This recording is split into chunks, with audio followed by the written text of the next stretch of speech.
Telecom മേഖലയിൽ വിപ്ലവം സൃഷ്ടിച്ച ജിയോ ഇനി വേറെ ലെവലിലേക്ക് പുതിയ പടവുകളിലേക്ക് തങ്ങളുടെ ബ്രാൻഡിനെ ഉയർത്തിയിരിക്കുകയാണ് മുകേഷ് അംബാനി. ജിയോ കോയിൻ എന്ന ഡിജിറ്റൽ കറൻസി കമ്പനി പുറത്തിറക്കിയെന്നാണ് റിപ്പോർട്ടുകൾ. റിലയൻസോ ജിയോ കമ്പനിയോ ഔദ്യോഗികമായി ഇതുവരെ ജിയോ കോയിനെ കുറിച്ച് പ്രതികരിച്ചിട്ടില്ലെങ്കിലും കോയിൻ പ്രവർത്തന സജ്ജമായതിന്റെ സ്ക്രീൻഷോട്ടുകൾ നിരവധി പേർ എക്സ് പ്ലാറ്റ്ഫോമിൽ പങ്കുവെക്കുന്നുണ്ട്. പോളിഗണിന്റെ സഹകരണത്തോടെ ഇഷ്യൂ ചെയ്യുന്ന ഡിജിറ്റൽ ടോക്കൺ ആയിരിക്കും ജിയോ കോയിൻ എന്നാണ് റിപ്പോർട്ടുകൾ സൂചിപ്പിക്കുന്നത്. റിവാർഡ് ടോക്കൺ മോഡലായിട്ടാണ് ജിയോ കോയിൻ നിലവിൽ പുറത്തിറങ്ങിയിരിക്കുന്നത്. മൊബൈൽ റീചാർജുകൾക്കോ ജിയോ പമ്പുകളിൽ നിന്ന് പെട്രോൾ വാങ്ങുന്നതിനോ ആയിരിക്കും തുടക്കകാലത്ത് ജിയോ കോയിൻ ഉപയോഗിക്കാൻ സാധിക്കുക. ഇന്റർനെറ്റ് ടെക്നോളജി കമ്പനിയായ പോളിഗോൺ ലാബുമായി സഹകരിച്ചാണ് ജിയോ കോയിനുകൾ പുറത്തിറക്കിയിരിക്കുന്നത്. ജിയോയുടെ നിലവിലുള്ള 450+ മില്യൺ ഉപഭോക്താക്കൾക്ക് ജിയോ കോയിൻ ഉപയോഗിക്കാൻ സാധിക്കും.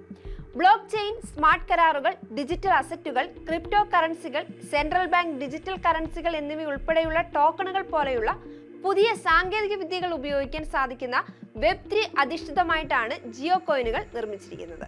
എക്സിൽ പുറത്തു വന്നിരിക്കുന്ന സ്ക്രീൻഷോട്ടുകൾ പ്രകാരം ജിയോ കോയിൻ ജിയോയുടെ പ്രൊപ്രൈറ്ററി വെബ് ബ്രൗസറായ ജിയോസ്ഫിയറിൽ കണക്ട് ചെയ്തിട്ടുണ്ട്. ജിയോസ്ഫിയർ വഴി വെബ് ബ്രൗസ് ചെയ്യുന്ന ഉപഭോക്താക്കൾക്ക് പ്രതിഫലമായി ജിയോ കോയിൻ തുടക്കത്തിൽ നൽകുമെന്ന് സോഷ്യൽ മീഡിയ ചൂണ്ടിക്കാണിക്കുന്നു. ഇതിനു പുറമെ വിവിധ ജിയോ സേവനങ്ങൾ ഉപയോഗിക്കുന്നതിന് പ്രതിഫലമായും ജിയോ കോയിൻ ഉപഭോക്താക്കൾക്ക് ലഭിച്ചേക്കും.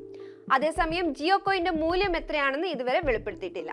ജിയോയുടെ മുഴുവൻ പ്ലാറ്റ്ഫോമുകളിലേക്ക് കൂടി ജിയോ കോയിൻ സൗകര്യം ലഭ്യമാകുന്നതോടെയാവും യഥാർത്ഥ മൂല്യം വ്യക്തമാവുകയെന്നും റിപ്പോർട്ടുകൾ വിലയിരുത്തുന്നു.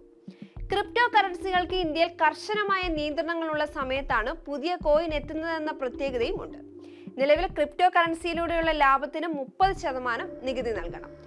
വിവിധ സെക്ടറുകളെ നിയന്ത്രിക്കാനുള്ള റിലയൻസിന്റെ ബിസിനസ് മോഡലാണ് ജിയോ കോയിൻ എന്ന ആശയത്തിനും പ്രതീക്ഷ നൽകുന്നത്. ഇതോടൊപ്പം പോളിഗൺ ലാബുമായുള്ള സഹകരണം വിശ്വാസ്യതയും കൊണ്ടുവരുന്നു. റിലയൻസിന്റെ ആദ്യ ക്രിപ്റ്റോ കറൻസി പുറത്തിറങ്ങുകയാണെങ്കിൽ അത് ഇന്ത്യയുടെ ഡിജിറ്റൽ വിനിമയങ്ങളിൽ വിപ്ലവം സൃഷ്ടിക്കും.